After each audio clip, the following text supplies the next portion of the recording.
All right, welcome to Mauricio Mejia Live. Today, we're bringing on a special guest. We're doing a special edition of Mauricio Mejia Live. We are actually going to be interviewing today the person that believed and gave me the opportunity to take it to the next level in nightlife here in the Silicon Valley. I want to welcome my mentor, my friend, and my father to the show today. It's Mauricio Mejia Live. Entertainment guru, Silicon Valley entrepreneur, author, and speaker. It's Mauricio Mejia Live. Welcome back to Mauricio Mejia Live special edition. We are here in downtown San Jose, heart of Silicon Valley, and we're with a very special guest, Harry Evans. Harry, welcome to the show, Mauricio Mejia Live. Thank you for making the time being here today. Thank you for inviting me. Yeah. This is a real pleasure for me. Well, it's a very special interview today or conversation. Really, there's no formality here. I think that it's just, I wanted to take the time to have a conversation and talk about everything that we have gone through, the years that we've got to share, 30 plus years of time that we've been together, and the knowledge and everything that you did for me and for where I am in my journey. And today it's really just acknowledging that and then sharing with the world and allowing us to continue to talk about the things that it takes to be, one, an immigrant to the United States, two, have the business mindset, because the show talks about entrepreneurship and what it takes to be an entrepreneur. Not only that, but then to have somewhat of a balance in life. And being that we picked a career in our life that the balance, if there's any balance, right, depending on what path or the type of person that we chose to be. And I'll add to that, in one of our conversations one day, you asked me, Mauricio, there's two kinds of people on this planet. There's the person that likes to ride the roller coaster, and then there's the person that likes to go fishing.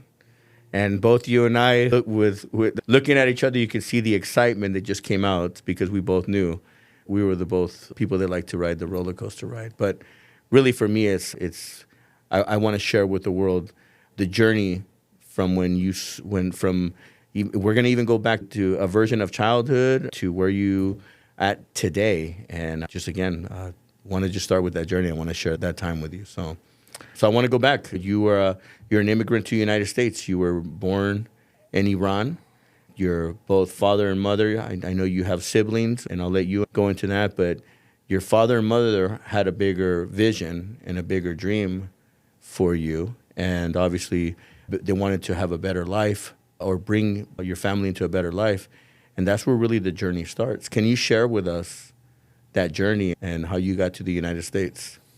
Well, my father used to work for a company called the Comstocks that used to bring the rations to the soldiers. And he was the driver. I think after watching the American soldiers in Iran during the World War II and so on, he got the feeling that the United States would be a better place for his children and the family. And he put his name down to get a visa when Eisenhower had given the people who worked for the Allies to come to the United States. And we waited 21 years. I wasn't even born then when my father did that. It was a beautiful surprise to me when one day said, hey, we're going to America. That's how they say it. Whoa. Did I tell all my friends I'm going to America? When most people in that part of the world, they saw America as the beacon of the light where you go for no matter what it is, whether you want to have a family life or you want to become billionaire or just have a job. Yeah. So you go home and have a food to eat. And this is what makes an immigrant.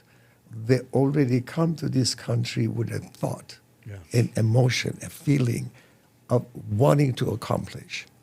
Wait for 21 years, just imagine that. Time-wise, what year was this? 1957. There you go. People might not know who the president at the time was. Oh my God, now they know how old I am. Don't ask me how old I was when I came. Now, it's not an easy journey, and it wasn't an easy journey. Share with us what does it take? What did it take? And the sacrifices that it took, because you can't just pick up and go and just say, hey.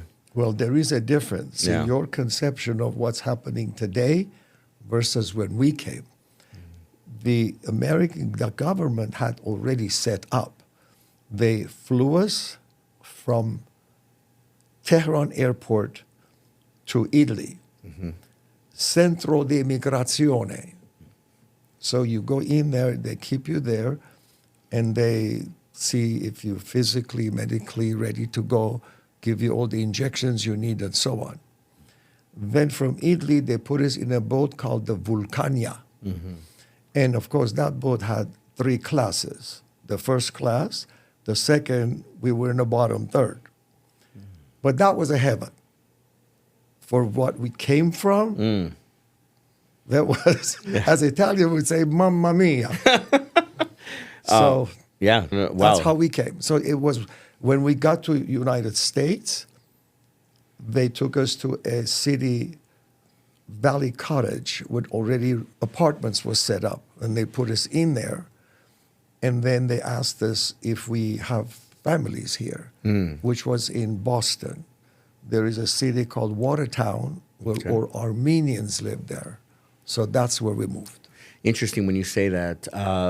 The process coming from the other side of the world to the United States and going through, I'm assuming New York was. Yes. So going through through that, during that time, were they still doing the Ellis Island processing, or where were they processing the immigrants that were coming to the United States during that time? We were actually processed in Italy Oh, wow. before even they sent you here. Wow. That means all the injections you need to do and everything else about you is processed before even you get to U.S. So once we got here, the Valley Cottage that I said, it's a little bit outside of New York. Got it. And they did take us to New York. And when I got there, we have only 5-story buildings in Iran.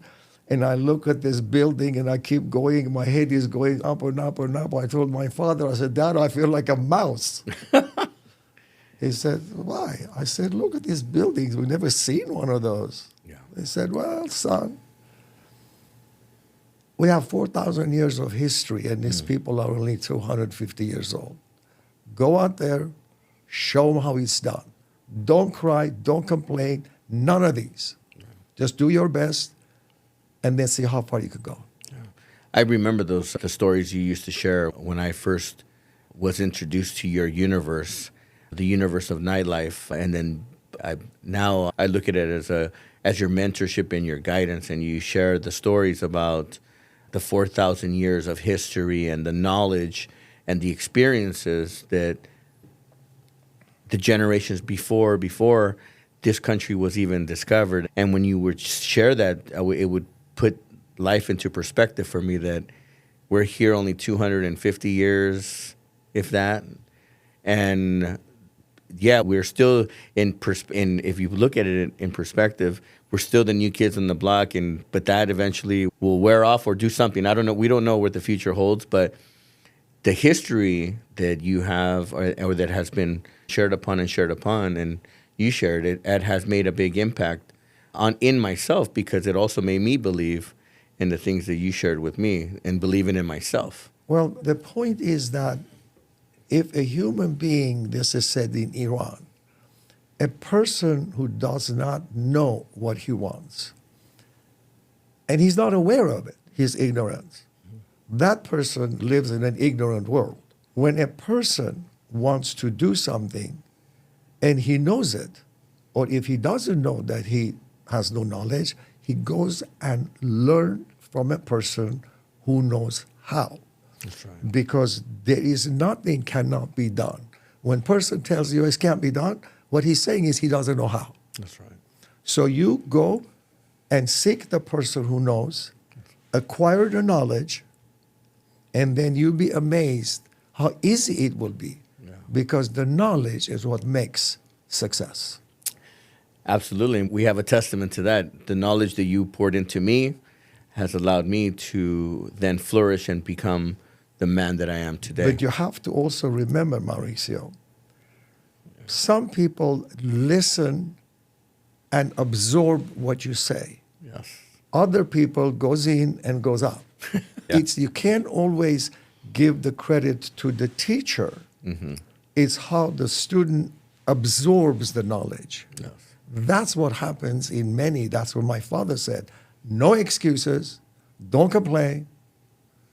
Go kick their butt and show them how it's done. Another thing, culture and Yes. class is embedded in us. You never seen me walk in front of a woman or anything like that, or not open the door. You won't see this. Funny, when I first came to the United States, I thought I was a gentleman. I tried to light this lady's cigarette. She said, well, I can light my own cigarette. I don't need you. And I thought, oh my God, what happened here?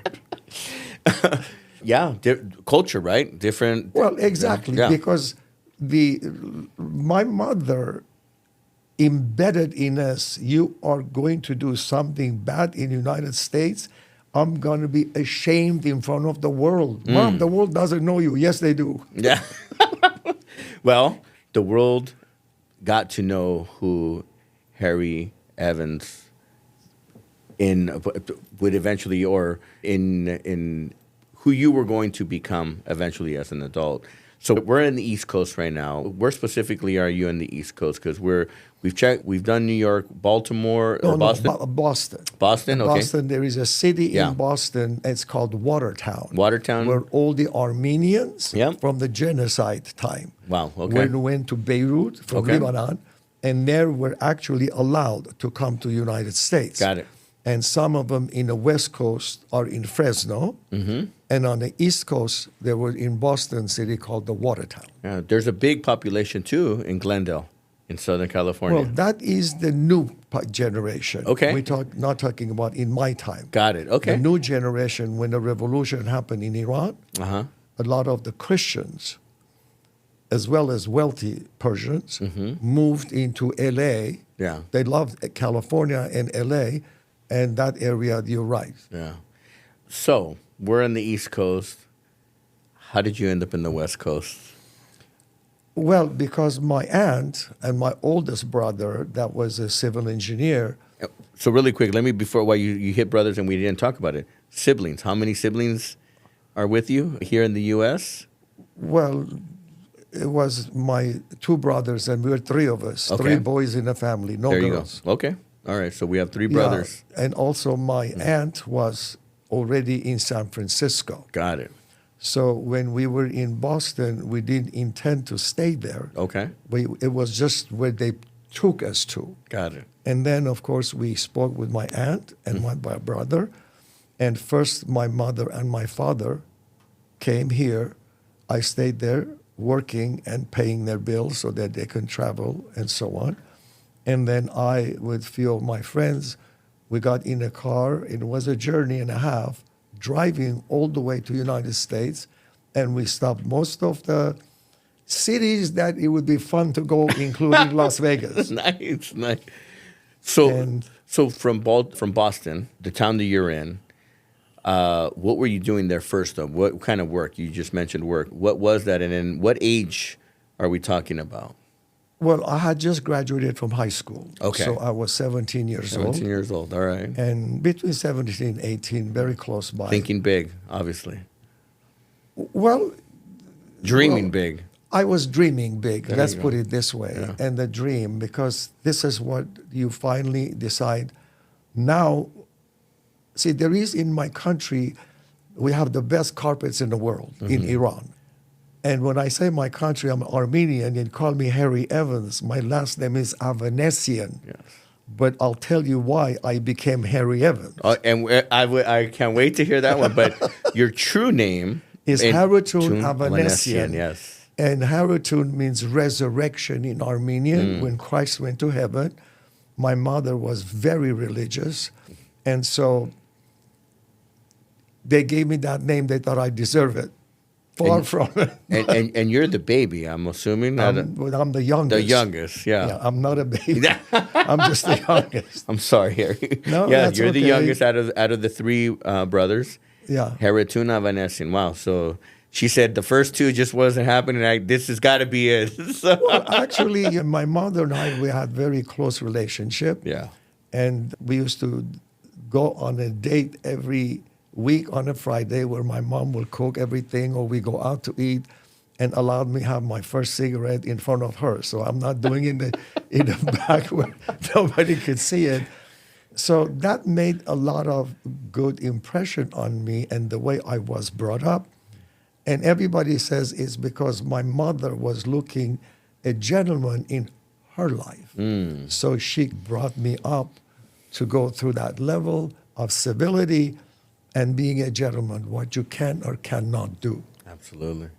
And that plays a big part as you're growing up during that time, especially here in the United States. Even though there was that experience where you offered a woman to light up, being a gentleman in that time, I'm going to assume that I mean, I look at old movies and I love the gentleman part. I believe in that to this day, in opening up the door, never walking in front of a woman. I believe in those in those what some people might look as simple, or it's the basics. It's the right thing. It's the way that I just Actually, I understand. I asked my mother, and she just defined it this way. She said, American women are much more self-reliant than the women, the country we come from. Yeah. We look at them as the weaker sex, so we offer our help and do everything else. And also, in Iran, you wear this kerchief on your neck, and you go out, you have to do one good deed for the day. It's just part of your upbringing. Carry somebody's water, or a kid doesn't know where to go. So this is embedded in you. It comes natural. Right. You come in, you want a cigarette, here it is. So that's the good deed of the day. yeah, Open up the door, walk exactly. behind. Exactly. Simplicity. All right, I like it. And then of course we're young and we want to make an impression. But it's a good lesson for me that not to interpret American women that way. Yeah. They are self-reliant. They're taught to be that way. So that is their right. Yeah. So we just let it go with that. So we're in the journey. You drive across the United States. It's you and your friends. Three of us. Three. So there's four in the car, and you go through some major cities. And we're gonna skip all those because they're probably not as exciting as Las Vegas. Unless did you have any? Was there any exciting stops along the way? Any city that caught your attention? Well, what I really, along the way, discovered when we got to New Orleans, Oh wow! yeah, we you went south zigzag to get ourselves here. It wasn't a straight shot. Okay. Yeah, we just wanted to empower us with the knowledge of knowing we're going to California. I mean, that means the world, in my top part of the world. So the people were so different from Boston. Yeah.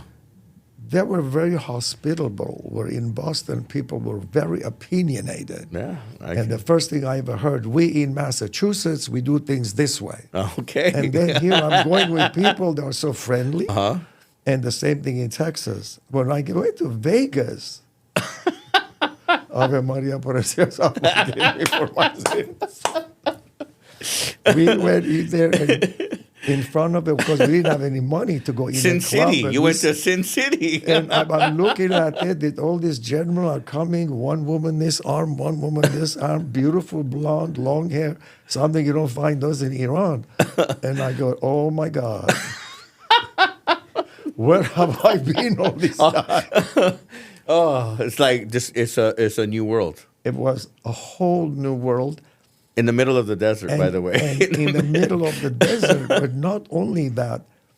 I mean, we had seen this in the movies, but nobody takes movies seriously. It's produced, the production. But we see it in live. Wow, that made a very big impression on me.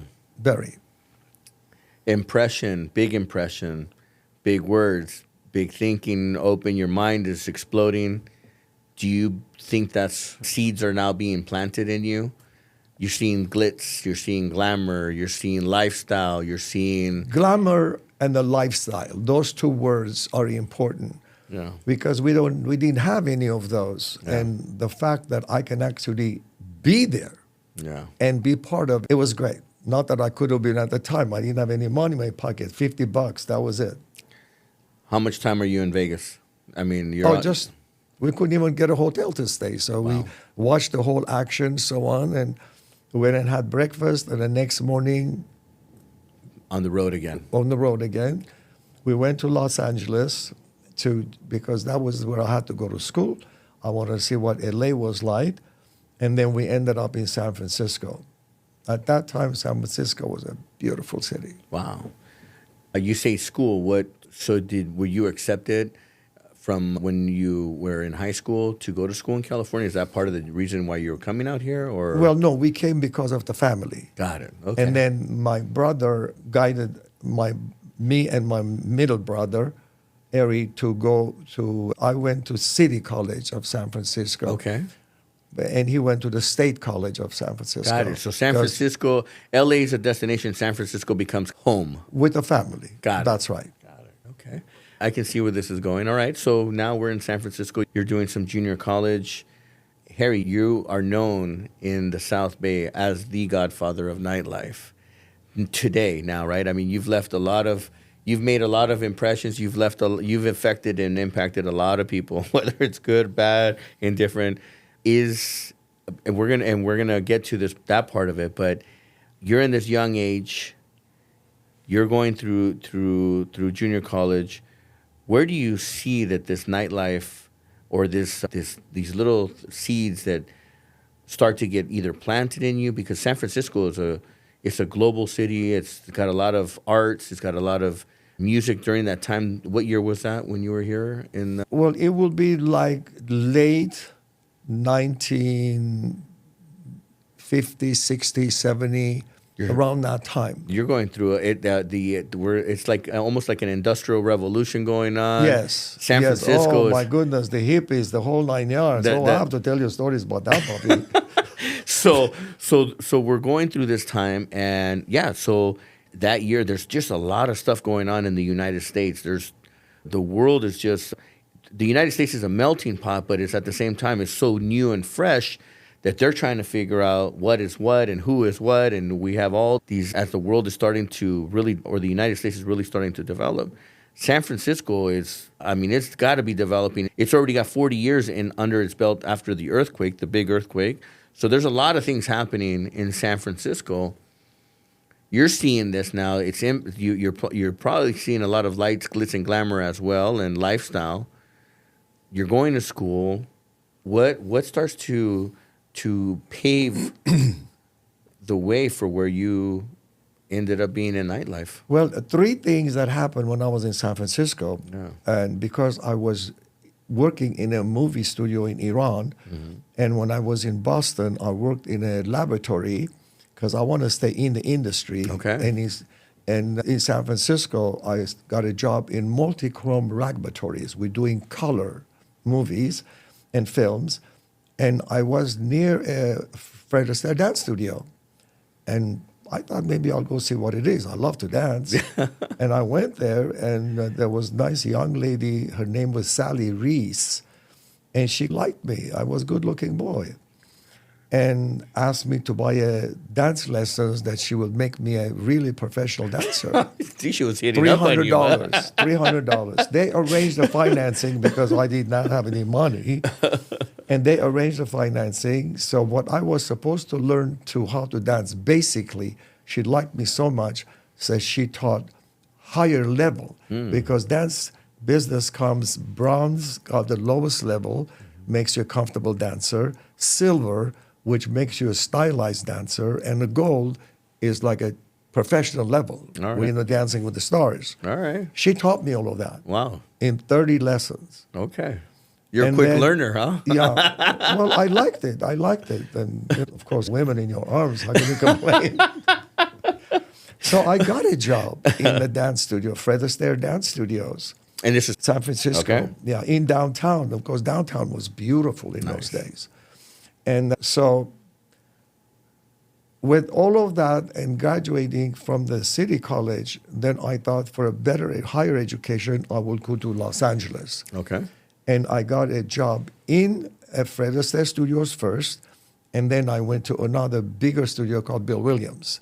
So I have an income coming now, and I started taking courses in the University of Southern California about cinema, Got it.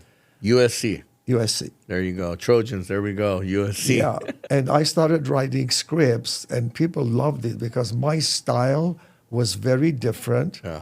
And then, like, I wrote one called A Moment of Emotional Madness, and another one, which was supposed to be funny one, I wrote about me. When I came to the United States, I couldn't speak English. So my friend took me a restaurant, and he says, what would you like to eat? I said, I don't know what to eat. Just get me some apple pie and tea. So, okay, so I ate apple pie and tea for a month. And then one day I went in a line to go get, I guess it was McDonald's, to get a burger. And I got in the front and I said, burger, hamburger. And the guy asked me, at the time I didn't know what he said, how would you like it cooked? Hamburger. What would you like on it? Hamburger. People in the back getting, come on, what are you doing? Apple pie and tea.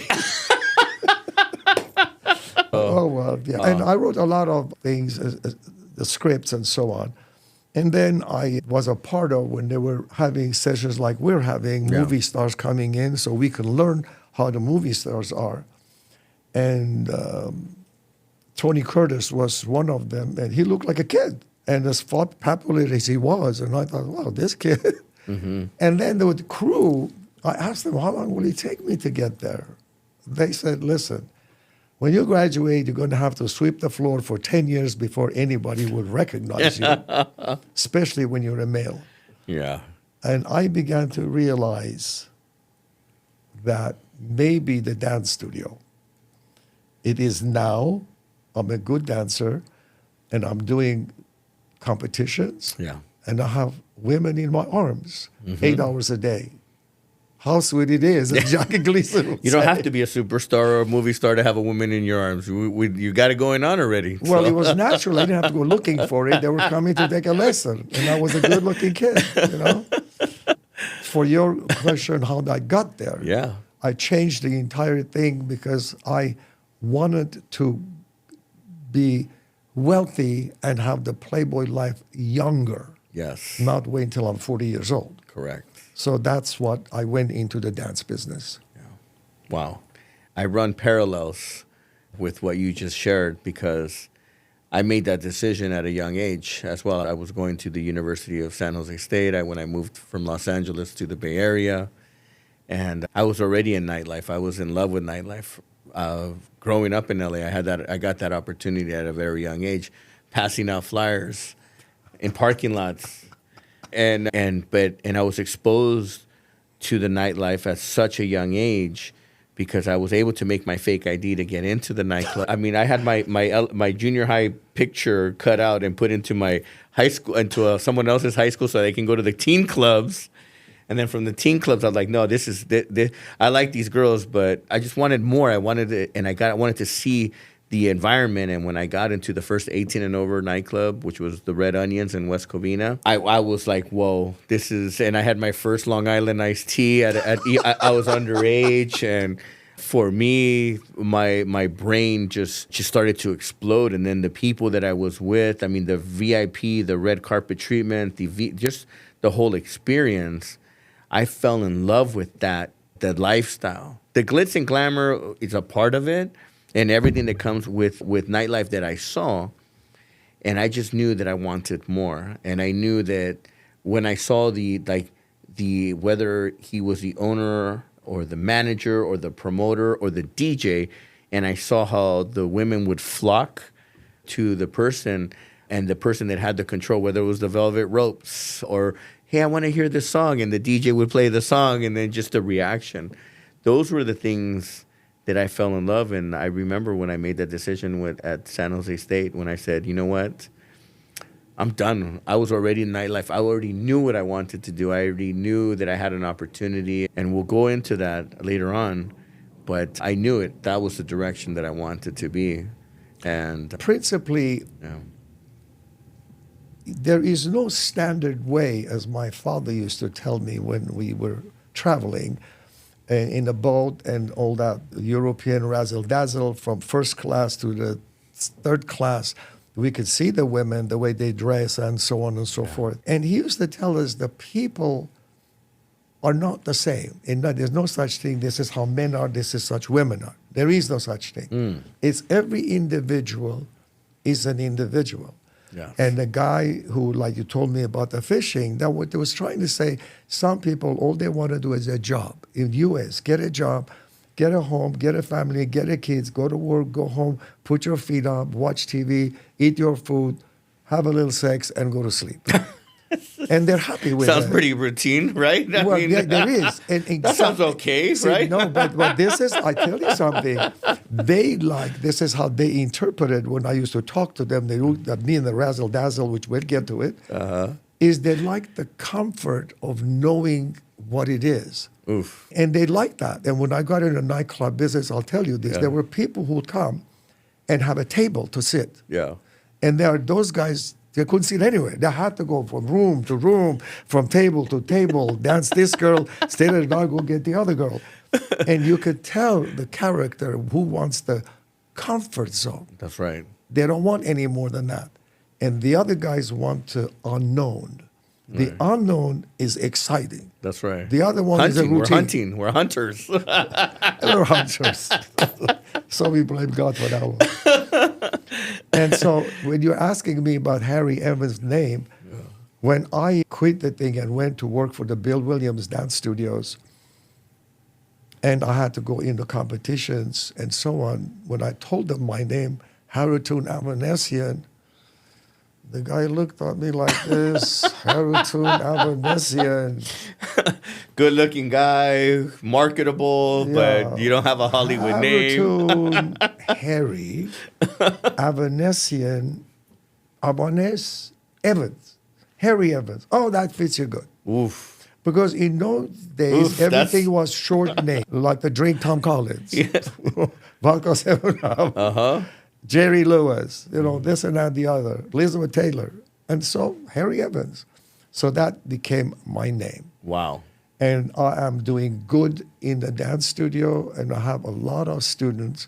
So they put me in a sales department because when a new woman comes in, they taught me how to get them to take dancing lessons. Oh, man, little exploitation here. They got the good-looking guy, Harry Evans, And then- You're the part of the welcoming committee here. And then there's a routine set up. When they first come in, I introduce myself. I give them a little short half-hour lesson, and I tell them how agile they are, just building dancer. Oh, got two left feet. No, there is no such thing. You have a right foot, left foot. You have to know how to walk on them. Then it went, I would do a competition style routine with another student that has Right. been mine for a year. Right. So then this student looks at that beautiful dancing routine, Oh. and I go and dance with them. I tell them, see that one? You could be that girl. You can be that one. Oh, man. Wow. got it. Selling the dream. Like, exactly. Selling the dream. And actually, it wasn't bad because in those days, women didn't have that much socializing to do. Got it. Especially, so what happened was that they enjoyed. We used to have parties every Friday, Saturday night. They used to have a little band who played the music. So this is like their weekend out. Yeah. And they work all day, so on, and come over there to dance around with the good-looking boys. Yeah. I mean, how sweet it is. How sweet it is, huh? It was that. And what changed from there for me to come to San Jose, if you want to know. Well, so we're in LA. You're done with cinema and you transferred you transitioned into dance, teaching. It's building your income. You have obviously a bigger dream.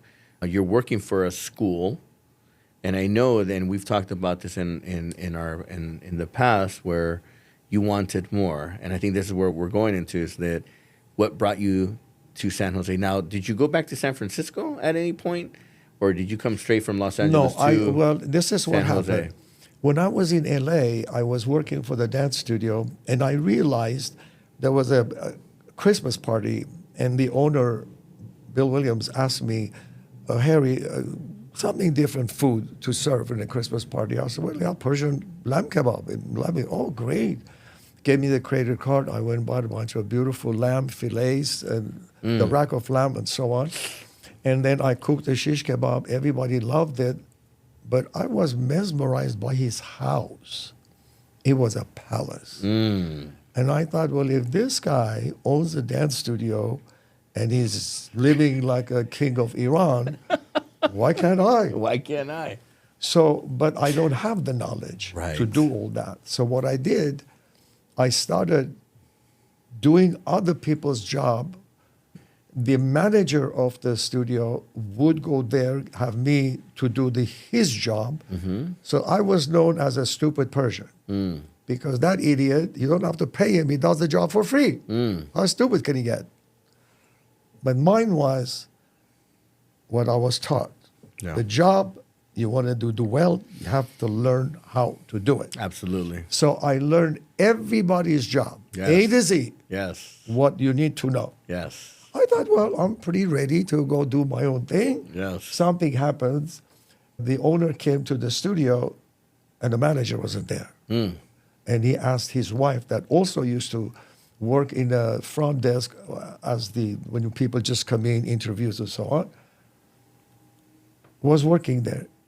Yeah. So he called me in the office. Harry. Necessity. Yes, sir. I need somebody to take over manager's place.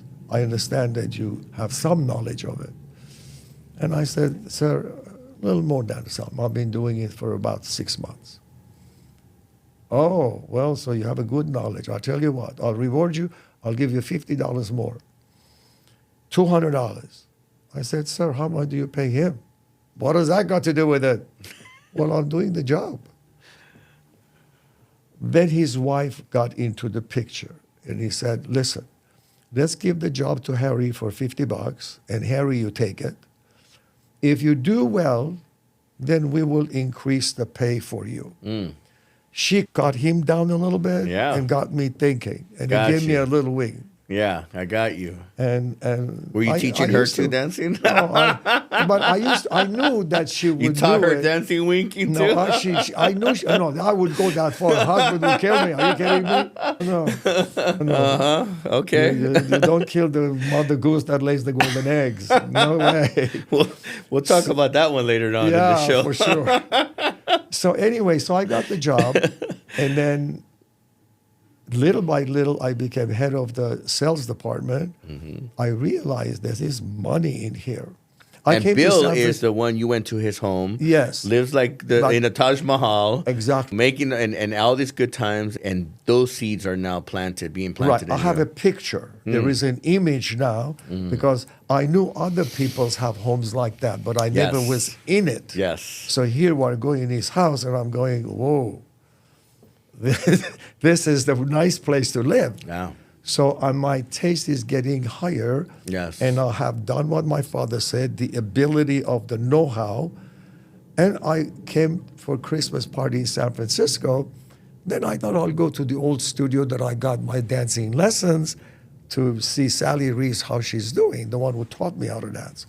In there, I met this girl named Dolores Beres who had a studio in San Jose, Santa Clara and 2nd, upstairs from a El Rebozo Mexican restaurant. Okay. She said, I want to sell my studio. If you want to buy it, $10,000. That's not much money. In those days, it would be $100,000. You're talking about in 1962. Okay. So I said yes. Just keep me in mind. I'm going to go back, tell my boss that I want to do this, come back. And she said, fine. Nobody would buy it anyways. It was a toilet. So when I went and told him, and I told him why. I told him when I went to your house, I saw you, and you wonder where I learned all of this. I did it here, and I did it for free because I love the business. Yeah. He said, okay, I'll tell you what I'll do for you. I will hire someone, you stay and train him the way you do things. I will go over there with you. I will set your studio up. Because he knew everything. Wow. And so what happened is we shook hands. I took his word for it. And I did train the guy he brought. I tell him so good that the business even went up because things that I knew from the years when I went to school at the SC, how to sell a product. Yes. And this part, it may be interesting to you. There was a movie producer. His name was Sam Katzman. He used to do Tarzan movies only. And then this is he telling us in a class. They bring him the people from Hollywood to tell us what to expect and so on. He says, so this guy makes this movie so bad that they don't want to put him in a movie theater. And the guy is successful doing Tarzan movie, but a scary movie.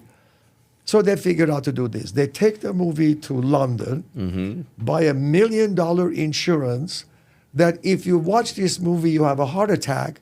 It's so scary, you get $1 million. So they put on the screen, promote it, the whole 9 yards. People go out there thinking something scary has happened. By the time the people got the idea, they made enough money to pay for the movie.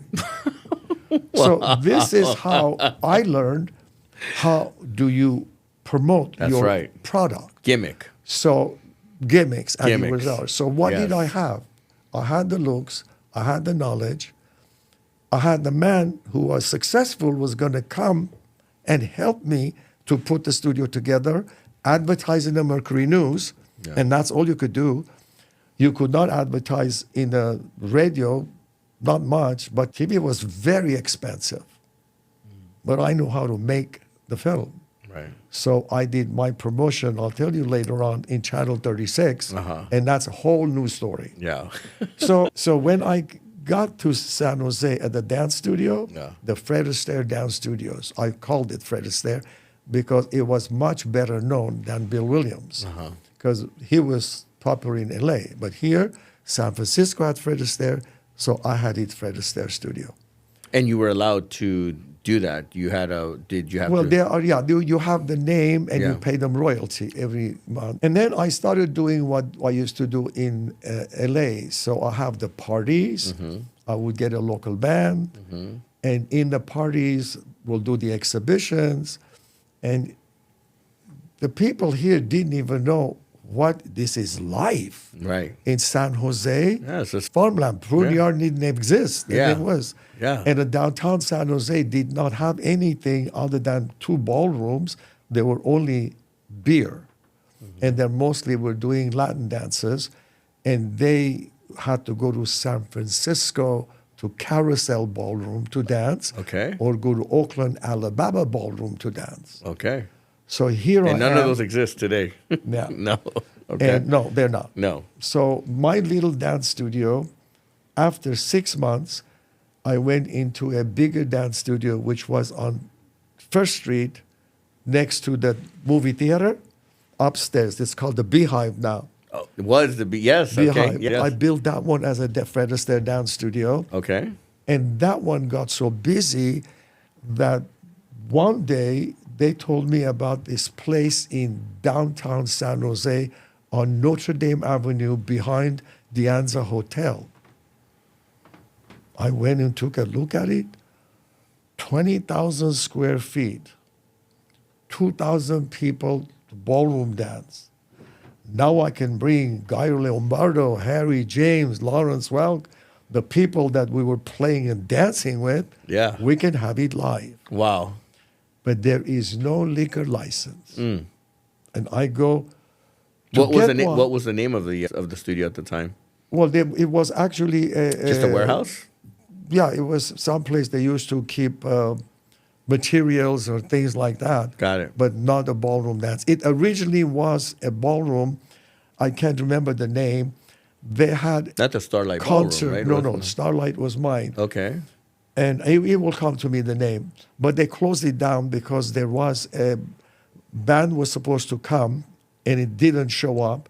And the people wanted their money back. The owner wouldn't even give Palomar Gardens. Palomar was Gardens, the name. Palomar Gardens. Palomar Gardens, yep. And then I even saw the pictures of it in San Jose Mercury News. The entire Notre Dame Avenue was like a garbage dump. Everybody, their beer cans and this and that, the other. The police department closed the place down. Got it. So San Jose Hardware, they had all of their hardware store in there. but the look of the ballroom was there. San So I Jose go to Hardware. ABC. You know that goes way back. San Jose Hardware was Yes, owned by exactly. the Allards. Exactly. Yeah. And then later Wow. on, Mitchell got it when they Yes. passed away. Mitchell Yes. was the gentleman who married to the daughter. Yeah. And then, so I go ABC, and I said, I want a liquor license. They said, you want a liquor license? You can't buy it in here. Yeah, but where can I buy it? Well, you can't. Why can't I? This is San Jose. You have to go to the police department. Wow. Okay. Called, made an appointment. So I went to police department, and I walk in, Chief Blackmore. He's got his feet on the table. He's got a toothpick in his mouth. So you're the twinkle toes who wants to get a liquor license. They already knew. They knew about you already, then, huh? Oh, yeah. And I'm 26 years old. I go, oh, my God, did I step out on my rug? What do you want it for? I said, sir, I'm a ballroom. Yeah, I know you're a ballroom dance teacher. What do you want a liquor license for? Well, sir, my students go to dance in San Francisco and Oakland. We're not a village in here. Yeah. We're an upcoming city. Why can't we have one? So you're being a smartass, huh? Sir, I just want to teach my people how to dance and have fun. Yeah. And he goes, what about the fights? I said, sir, people are 30 years old. They're not going to fight. 40 years old, they're not in the fighting time. Luigi, this police officer comes in. This Twinkle Toes wants a liquor license for his ballroom. Should we give it to them? What happens if they fight? He pulls up his baton. I'll give him the Italian sausage. Oh, wow. I saw. What did I ask for? Am I really, do I need this? Wow. And then he said, okay, I'm going to give you Luigi and another matron. At the time, police officers could not touch women. Mm-hmm. So you have to have a female officer. Very nice lady, sweetheart. So they gave it to me, and Mercury News put a big article in the front of it. If you go and take a look at it, it is rising We'll like have the to phoenix. look for that. Yeah. Okay, Rising of the Phoenix. Exactly. Oh, wow. Okay. And then, so we got a very good publicity on it. And when we were finished, everything was done. Then I brought the band, first one, called Guy Lombardo. What's the name of your? Are you using the Palomar name, or do No, you rebrand did, it? There's still Fred Astaire Dance Studios. Okay. Starlight Ballroom. Got it. So that dance studio was still there. Yes. And Starlight Ballroom for Saturday night dances or Friday night dances. And then the first one I brought was Guy Lombardo and the Royal Canadians. Okay. Can't believe it. The place sold out. Wow. Sold out. Every dance studio in the world that in this area, Yeah. they all came there. Wow. All the people who thought they knew how to dance. I think what I took was customers that were going to San Francisco. Yes. Why not stay in San Jose? That's right. And then what they did, the way they gave me the liquor license, it was only limited to the side of the ballroom, from one end to the other, and the alcohol have to be kept in that level. It couldn't go to the dance floor or beyond. Right. And I said, fine, that was great. So I was licensed in that area. And the good part of it is the part that was not licensed, then any age could go. Yeah. All ages. So There we you go. checked them inside if you're over 21. But you don't have to check him. The guy's 30, 40 years old. Yeah. Nobody goes there. Yeah. So after Guy Lombardo worked, then I brought a whole bunch of really big ballroom. Went in there very good until one day my manager took me to San Francisco, a place called Dance Your Ass Off. Mauricio Mejia Live.